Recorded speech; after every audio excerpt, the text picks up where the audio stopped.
मैं जब 4 रख के किराए पे रह सकता हूँ, तुम एक एक वाले तो मेरे सामने आया ना करें। मेरे सामने नहीं बताया करो मैं शादीशुदा हूँ, मुझे बहुत गुस्सा आता है। शादीशुदा इसको बोलते ही नहीं है जो आप लोग हो।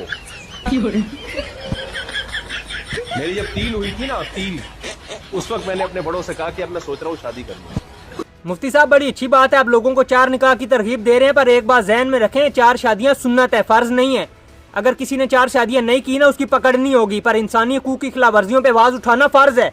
ऐसे मौके पे आप जाके बिल्लों में छुप जाते हैं, आप इल्मी खयानत करते हैं, उधर आप इल्मी डंडियां मारना शुरू कर देते हैं, साहब बहादुर के कसीदे पढ़ना शुरू कर देते हैं। मुफ्ती साहब खुदा का वास्ता है, जिस पोजीशन पे आप हैं ना, आपको इल्मी डंडियां और ये चीजें सूट नहीं करती।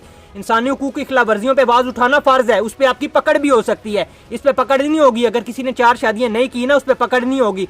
जिस पोजीशन पे आप हैं ना, खुदा का वास्ता है सच बोला करें, मुफ्ती साहब सच बोला करें। ये चीजें, ये इल्मी खयानत और ये इल्मी डंडियां आपको सूट नहीं करती। पहले भी आपने बड़ी जगह इल्मी डंडियां मारी हैं, बहुत जगह इल्मी खयानत की है, आपको पहले भी चैलेंज किया, एक दफा फिर चैलेंज कर रहे हैं। अगर सच्चे हैं तो इस पे आके जवाब दें।